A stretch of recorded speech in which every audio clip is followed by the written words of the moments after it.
bibigyan ng kapangyarihan ng Diyos. Huwag kang matakot sapagkat ako'y kasama mo. Huwag kang mabalisa sapagkat ako'y Diyos mo.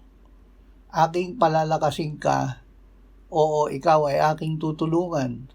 Oo, ikaw ay aking aalalaya ng kanang kamay ng aking katuwiran. Isayas 41:10. Tatlong ulit na hiniling ni Pablo sa Panginoong Hesus na lumayo sana ang tinik sa laman na dumating sa kanya. Ito ang sagot ng Panginoon. Ang aking biyaya ay sapat na sa iyo, sapagkat ang aking kapangyarihan ay nagiging sakdal sa kahinaan.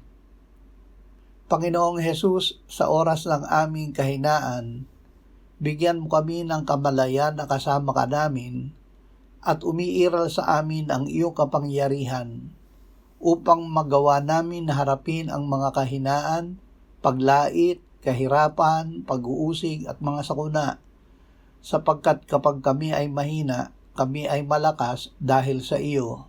Amen.